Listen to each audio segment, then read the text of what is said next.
So taxation is theft, the bottom line. I wanted to talk about the current state of taxation and where the American people are when it comes to taxation. We're going to cover it from that angle because I've seen some interesting polls lately. In 2023 fiscal year, we spent $6.13 trillion, 23% of our GDP, which was $26 trillion. That has gone up a lot. We'll talk about it. Okay, but that's a bunch. We got that big COVID bump. The economy got that big COVID bump. If you know what I'm talking about. Why go back to the way things used to be when we can spend so much more money now? I don't know. I don't want to do it either, guys. Let's just keep spending money. But I saw some polls, and at first I was like, well, this could be like a white pill moment right here. Look at this. Americans are unhappy with taxation. That's a good thing. They should be unhappy with taxation. It turns out they are. They're almost there. We're almost right. More and more Americans hate taxes, and they especially hate federal income taxes. So maybe the good news there is that we're on the right path, except for the fact that those people just think that it should be coming from rich people instead of them. Unfortunately, Americans' views on federal income taxes have worsened. 6 in 10 Americans say the amount of federal income tax they pay is too high. A level seen in 2001, 46% believe the income tax they pay is fair, which ties 1999's level. 51% say their income taxes are not fair. So now more Americans say that their income taxes are not fair compared with the people who say that it's fair. And of course, this is a group of people that they surveyed. You guys know how surveys work. They didn't ask 300 million people how they felt about it or whatever. They asked 2,000 people. More Americans say federal income tax is the worst or the least fair tax, just edging out the local property tax. So this is some of those things in chart form from Gallup right now. This is Americans' opinions on federal income taxes they pay. By the way, if you're listening right now, this is going to be uploaded to YouTube immediately. I'm actually currently streaming to YouTube, only I have it set to private, so I'm just going to switch it to public afterwards. So this video will already be here, so you can see the charts and the graphs that I'm going through, and that'll probably help as you're watching. So 60% of Americans believe that the federal income tax they pay is too high. 36% of Americans believe that it's about right. And 3% say that their federal income tax is too low. Luckily, there's an easy solution for that. Just send in more money. Problem solved. Tax fairness, as we just said, 51% of the people say it's not fair. 46% of the people say that it is fair. Okay. It would be good. This news could be good, except for what people actually want to do about the whole thing. We'll get to that here in a second. Now, what's the worst tax? In 2023, 34% of these same respondents said that the federal income tax is the worst tax. Local property tax was the next one, 29% saying that that was the worst tax. State income taxes was the next at 14%, state sales tax at 12%, and federal social security tax at 10%. After that, well, we need to bump that number up for sure, along with the state income tax, and maybe less people be upset about the state sales tax. I don't know. I always feel great, and I always feel the need to post a screenshot, although I didn't this time around. I did my taxes over the weekend, and it's always great when you get to that portion of the website. We use Free Tax USA. You know, Elizabeth Warren hasn't provided me with that free tax website yet. So I just use a free tax website, one that already exists that we don't have to spend billions of dollars to make, but whatever. We get to the state tax portion, and it asks you what state you live in. And I put Tennessee. And it's like, well, did you earn income outside of Tennessee? Did you live outside of Tennessee any time during this year? And I'm like, no. And it says, okay, you don't owe any taxes.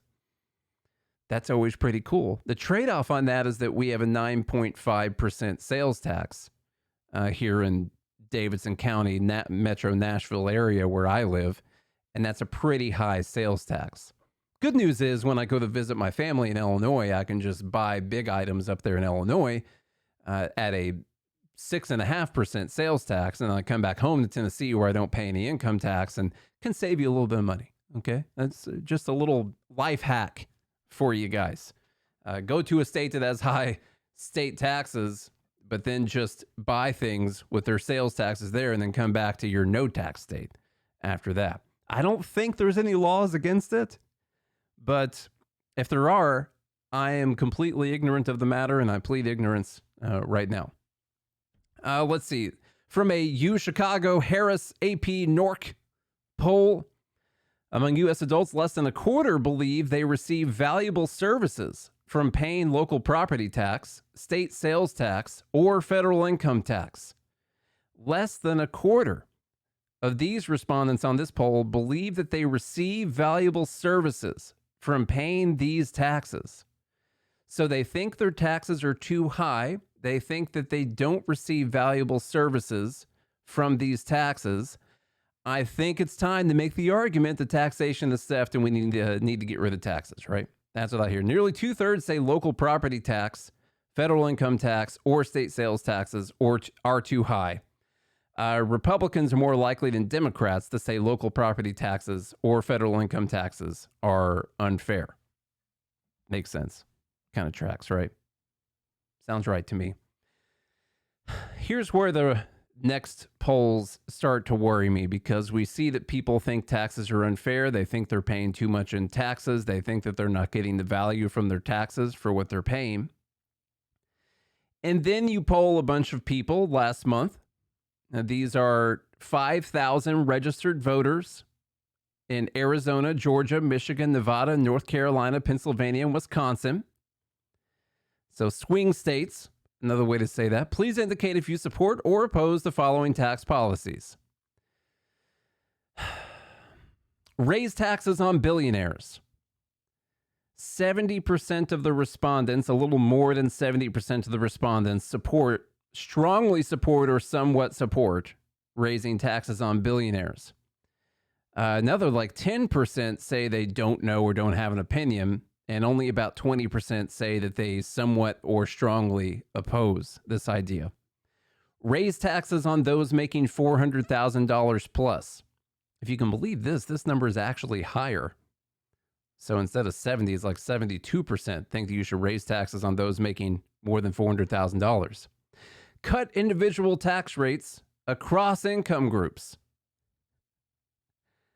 About 68% say that we should cut individual tax rates across all the income groups at the same time. 50% of the respondents say that we should raise the corporate tax rate. 50% of the respondents say that we should put 60% tariffs on Chinese imports. And 50% of the respondents say that we should do a universal 10% tariff on all imports.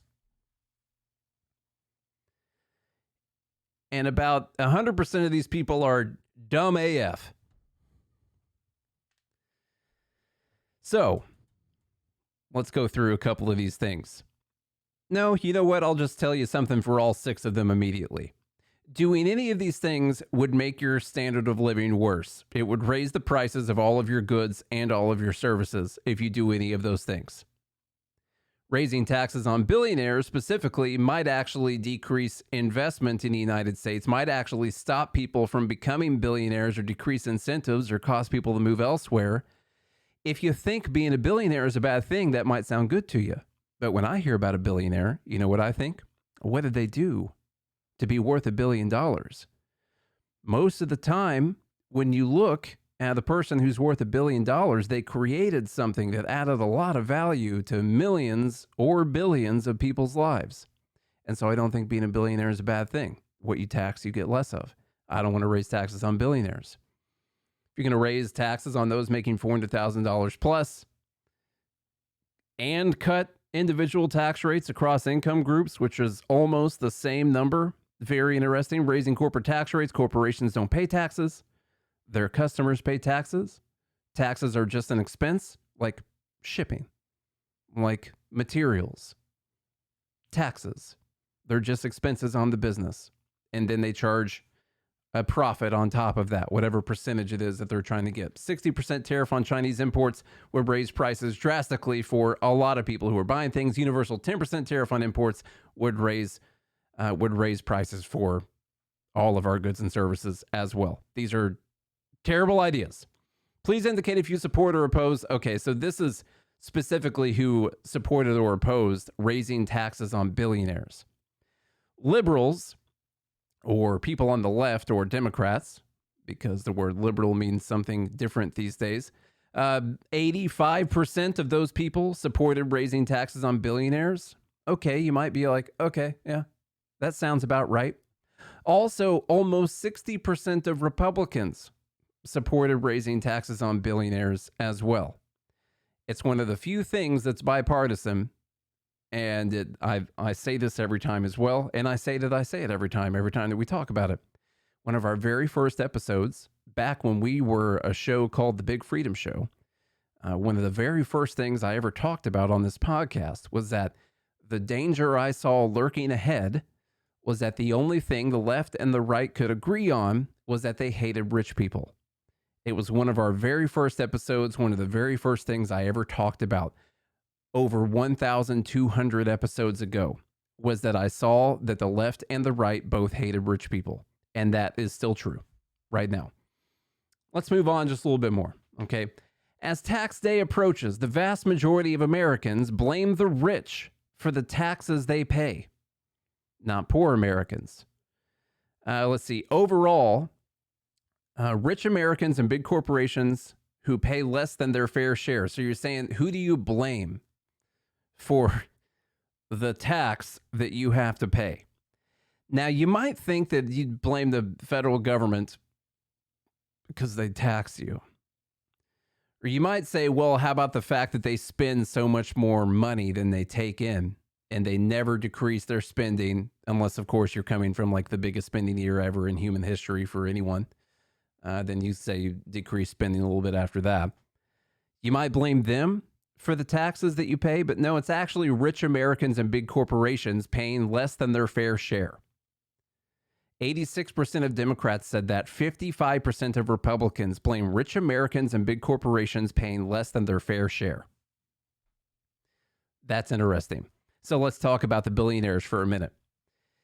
As of April 1st of 2024, according to Americans for Tax Fairness, the wealth of the billionaires in the United States was $5.8 trillion. It's a lot of money. I'm not going to argue that that's not a lot of money.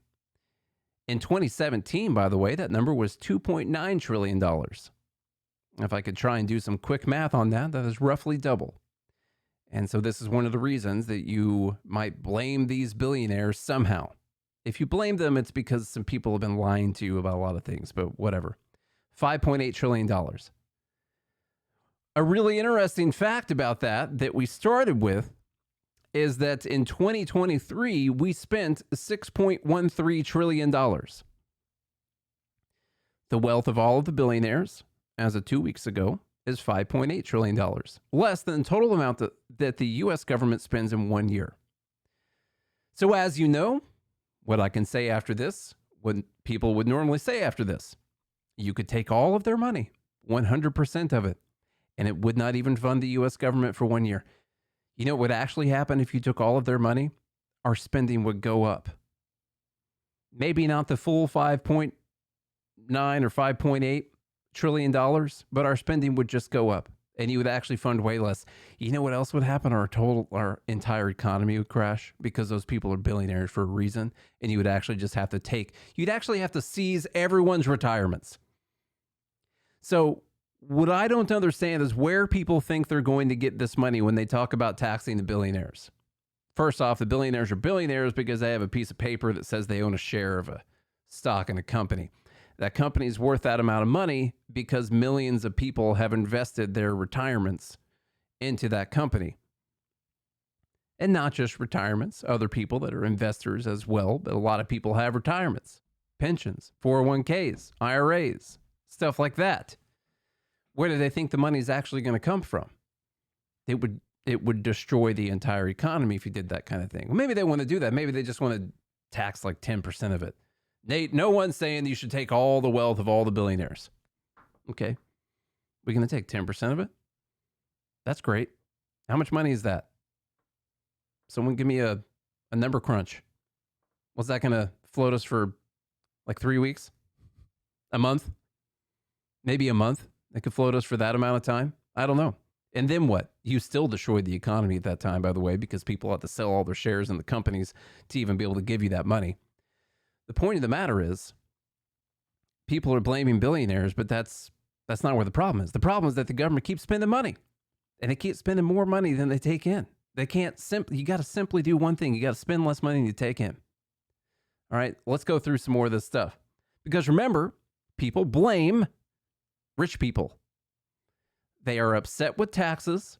They think they pay too much in taxes. They're not getting the value that they even pay from their taxes.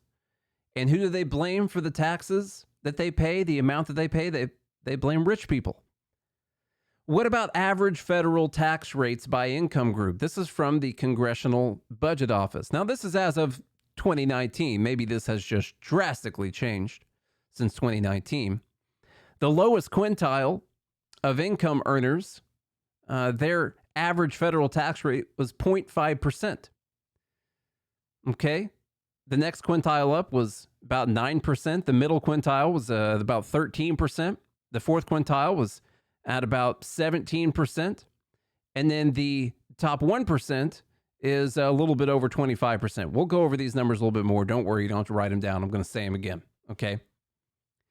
People in the top 1%, on average per person in the top 1%, pay $653,000 in taxes a year. It's a lot. The average for all taxpayers is $14,279. The bottom 50% of people, on average, $667 that they pay in taxes. Once again, your top 1%, the average tax rate is 25.9%. And this is not taking into account all of the earned income credits and stuff like that, because it's showing the bottom 50% at 3.3%. And that actually gets closer to zero or goes negative some years. Okay. Here's another interesting thing. People will come to you with this idea that taxes are just going up on the middle class and on the poor people. These rich people, they're paying less taxes. And that's because, coming out of the 50s, when everything was right with the world, we had these really high tax rates, and they decided they were going to raise taxes on the poor people and decrease taxes on the rich people. And that's how we got to the point that we're at right now.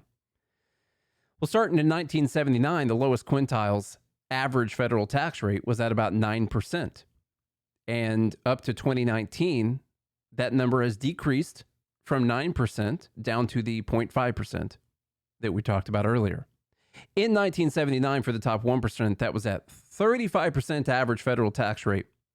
And it's down to about 30%-ish in 2019. In fact, for all of them, the number has gone down. Is that a good thing? Maybe that sounds like a good thing. The average federal tax rate has actually gone down since 1979 for almost everyone. It's back up from some of its lows and everything like that. But it's not the case that the poor are getting taxed more, that your firefighters and your teachers, they're paying a higher average tax rate than the people in the top 1%. And this is just not right. And we got to do something about it.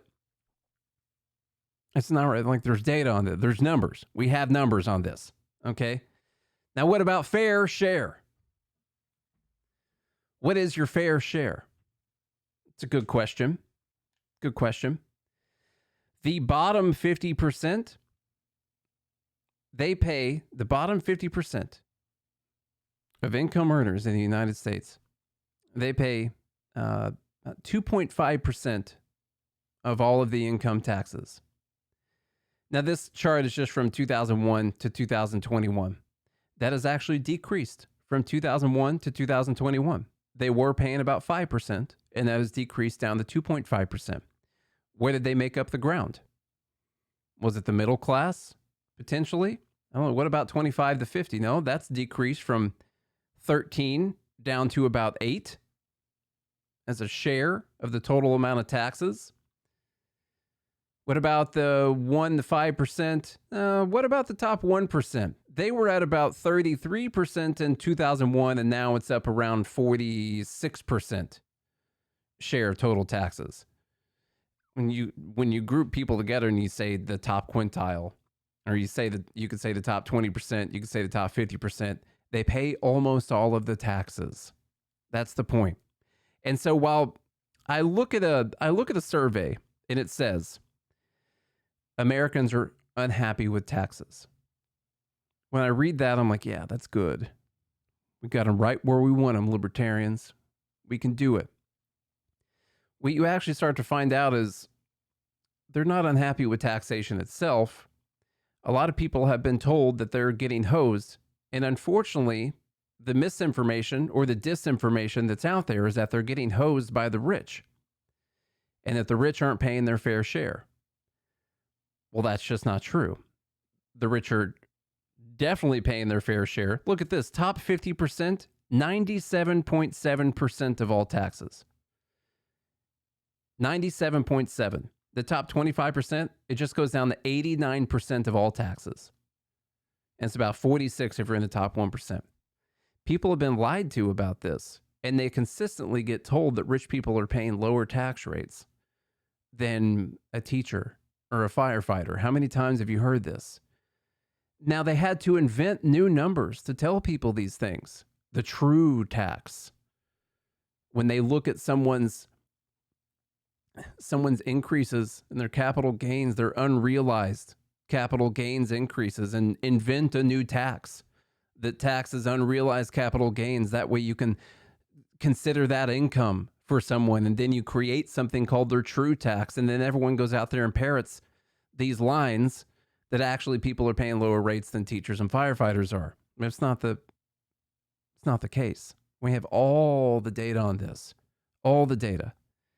If you're unhappy with the taxes you're paying and you don't think you're getting the value for your money, your enemy is the government, not people who are hyper-productive in our society, not people who have created things that millions of people have found valuable. The blame has been taken off of the people that should be blamed. It's the people that are spending and wasting all of this money and cannot live within their means. And now some of that goes back to the people. In fact, a lot of that blame goes back to the people. Because, to paraphrase Milton Friedman, the American people told the government, we want you to spend more money on us, but we don't want you to raise our taxes. And the government listened. They spend more money, but they've been very reluctant to raise people's taxes. So what do? They print money and they borrow money, but they keep spending more money. And it's the American people that keep telling them to do this, because anytime you take away a federal program, or God forbid you talk about not increasing that federal program, the whole world falls apart. It's all over at that point. So maybe this does come back to the American people just being flat out wrong on this thing. Tax Foundation put out this survey saying that tax literacy is low among U.S. taxpayers. They don't exactly understand how a progressive tax system and how marginal taxes work anyway. Suppose your income places you in the 22% bracket. How much of your income do you think is taxed at a rate of 22%? Let me see. 52% of the people responded saying all of it, or they're not sure. But 48% did say just some of it. You know, I did frame it the other way. Okay. What tax rate applies to the top U.S. federal income tax bracket? A lot of people got that right. Okay. And then when you ask how much do you think the top 1% of taxpayers by income account in terms, what's their share of the total taxes? Only 22% of the people actually got that question correct. The largest portion said that they contributed 12% of the total taxes. That's a quarter of the respondents said that the top 1% contributed 12% of the total taxes. The number is actually 46 right now. So they were just off by, a factor of 4, but whatever. The other thing you'll hear before we round this out, I know it's a lot of data, a lot of charts, a lot of graphs. I enjoy looking at all these things. It's kind of fun.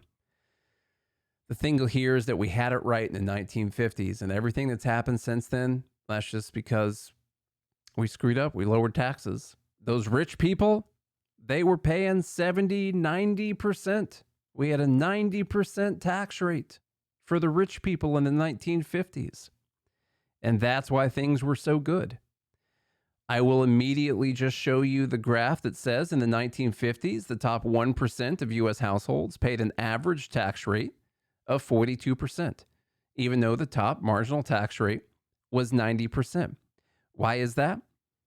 First off, that top tax rate was on income over $400,000 in 1950s money, which basically no one made, almost no one. That's over $4 million a year in today's money. There might be more people that qualify for that right now, but it's still not a lot. And even then, it was 90% of the money over $400,000, because that's how marginal taxes work. As of this chart right here, they were showing that the average tax rate was 36% for the top 1% of households. I think that's down to 30 or 31 right now. But they never paid 90%. That was not how much money we were taking from people. But people will still use this as an example. In fact, in the 1950s, taxes were higher, but for everyone. They were higher for the poor and the middle class also, which is your biggest base of money. Taxes were higher for those people in the 1950s, and they've come down since then. Maybe that's where the problem is.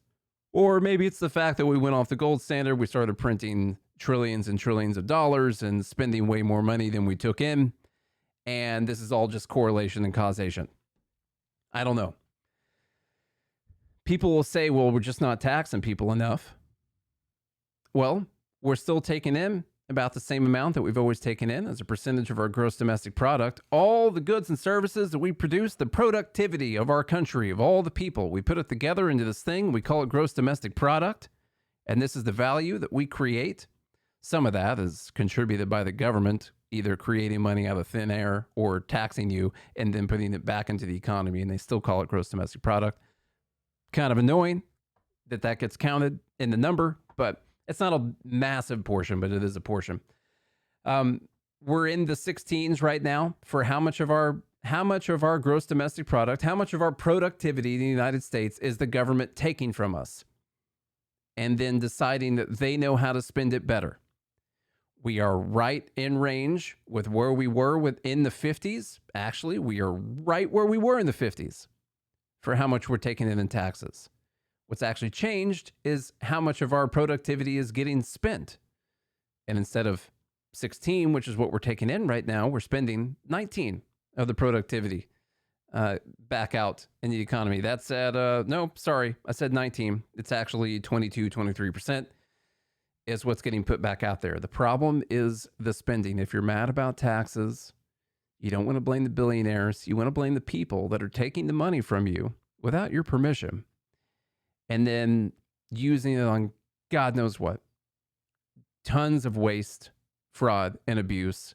And you watched a lot of it blow up over the skies in Israel.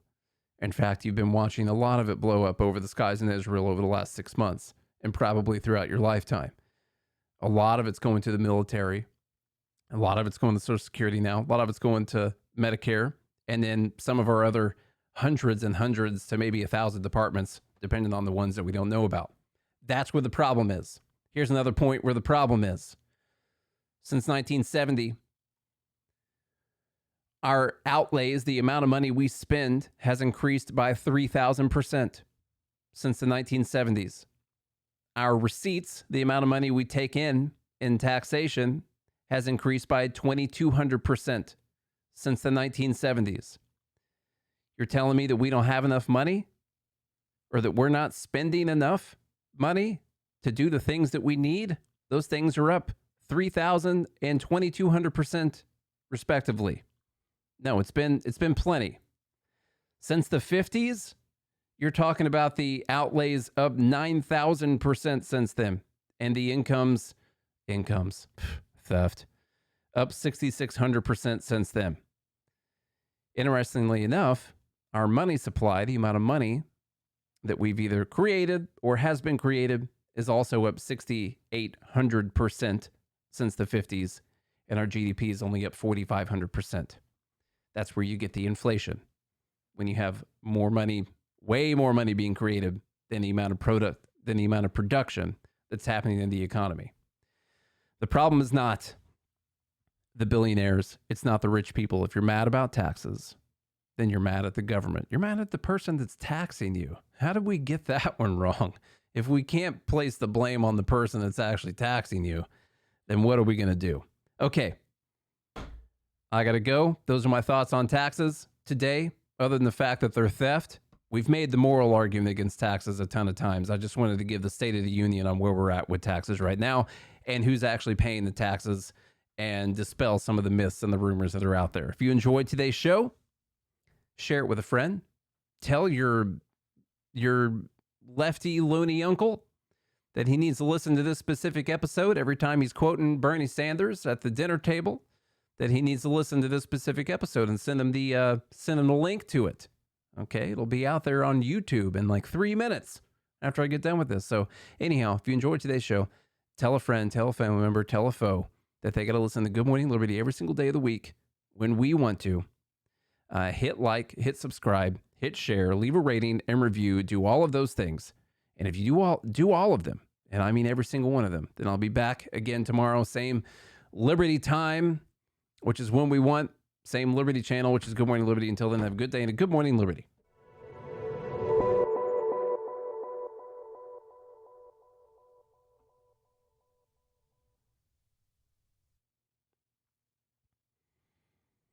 There we go.